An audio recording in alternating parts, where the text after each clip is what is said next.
Greetings, my friends. I'm excited to be here with you today because I've made some cane from the Czech extruder, the new number 8 disc that has fish on it.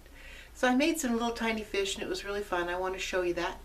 And I'm going to slice them on the LC slicer because we're going to make some translucent kind of effects with different colors underneath. I wanted to use the slicer on film anyway so that you could see it and so I could practice with it. And I thought, well, I'll do it during this Czech extruder video because they really go together. So I hope you enjoy it and let me know what you think. So here we are today and we'll start with our equipment. I use a Ryobi reversible cordless drill with my Czech extruder. I've got this nice chrome XXL and I love it. It's really good. I use a big extruder because I'm going to make a lot of material at one time, and not all of you guys do that. Some of you like to make little things, and so there are different sizes for that purpose. But I make a lot of everything, as you guys probably know by now, because I like to experiment with it. I like to change it around. I like to just start with a lot of raw materials so I can have just more fun with it. So I made a lot using this type of extruder. I keep my discs in a box like this. Now they come on a little round flat thing like this, and they come in like a mini DVD box kind of, and it's really neat. It's really cool packaging. And I saw that Cindy Leitz keeps hers in here on a magnet, which is such a neat idea. I thought that was great, Cindy. I don't do that because I don't have any of that magnet stuff. I don't even, I don't want to go get it. And also, I like to look at all my stuff at the same time. I'm like that with the clay too. I like to see it all together and kind of dream about it a little bit, think about what I want to do.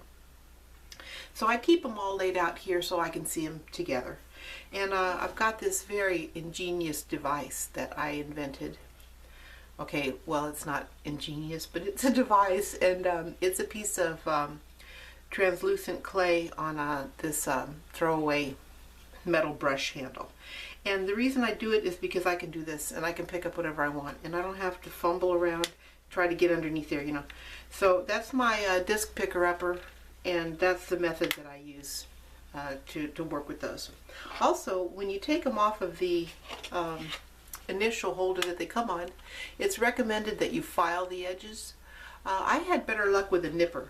So I pop them out, and it really came out great. I pop them out, and that little tiny bit of a nub that's left from the holder, I just nip it off with these jewelry nippers. So I just want to tell you about that. For me, it was much easier than filing, and I've got metal files, and it still was a lot easier and faster for me. So here's my cane, and I'll show you what we're going to do with it. So I'm going to take my first slice, just really see where I'm at. This screw allows me to park the blade up where it won't hurt anything, where it's out of my way. So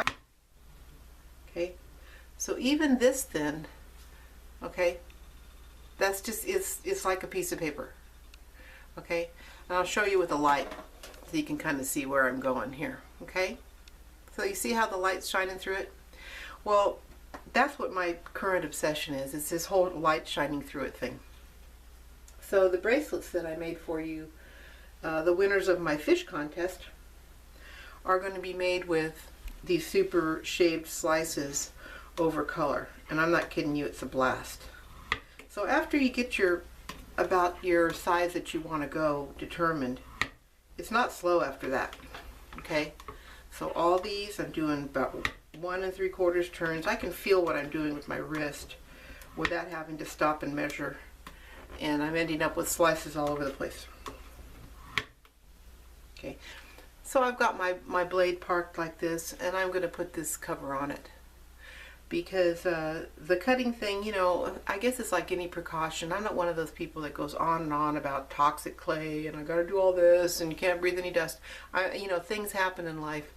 But the quality of this blade is such that really, I don't know if you've been around anything this sharp. I never had. And so you put the cover on and you store it that way and you move around with it that way. I really shouldn't even have reached in and grabbed this without that cover on it. Because, why not be careful? So I've made this very simple sheet, and I made it 4 inches wide. The bangle I'm using today for a blank, and I'll give you a link if you want to get some of these things. This is just over 6 inches long, and it's 1 inch wide. So I made 1-inch strips, and this is only 4 inches. And the reason I did that is because 4, of course, times 1.5 would be 6 inches. But this is going to spread out when I put it into the clay machine. And I'm going to cut myself a little strip to work with. I'll save this for the rest of the bracelets. So I'm going to take my little pieces and I'm going to put them on top of here. Now, if you work with translucence very much, you know how it's really sticky, you know. That's the reason I used it for, you know, my sticky stick, because it's sticky. So, you know, you got to be patient with it a little bit. I've got some parchment on here. And I'm taking my time to lay these out because, you know, yeah, translucent is sticky. Okay, I'm going to take this and make sure that the joins aren't too rough. And that's just using the pads of my fingers, you know, what they call petting the clay. I'm just kind of warming it, and I'm getting it to cooperate and join and be good enough to not show a gap there. So I'm going to take my strip and I'm going to put it on this little bracelet blank. So when you got it about like you want to, and trim it off with your craft knife. So here's our bracelet, and you can see that wherever the color was different in the base, it goes right through the cane, and you end up with a lot of different varieties here. I love it right here in this area where the fish goes from yellow to green with the purple over the top of it. It was really a fun thing to do, and I really had a good time with these products.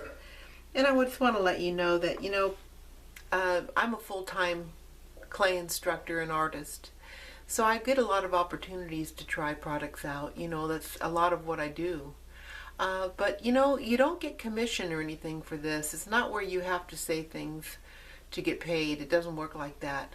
You get opportunities to test things. You get some really cool things in the mail, and I'm so lucky about that. But I have a whole shelf full of things that I really don't show you because either they didn't work for me or the value was not there with regard to the cost. There's certain really high-end things, and those are the things I'm going to show you. So I finished this bracelet with just a couple of things. I used some 1500 sandpaper, very fine, and I went over it with my piece of denim, just a patch pocket kind of thing. And then I put some Sculpey gloss glaze over the top of it.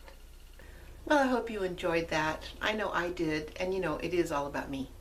So I want to announce the winners of the fish color contest that I had on Facebook. All you people that helped me with my color palette this time, and all the great suggestions that you gave me. You know, I think I'm going to be trying all of them because there were some real beauties in there.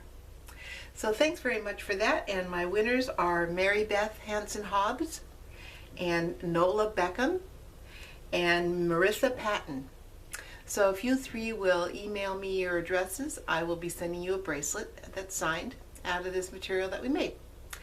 And I'm available each evening to answer your inquiries. So all of my Facebook people, my YouTube people, I really enjoy helping you with the issues that you come up with and just talking about clay. Never get tired of that.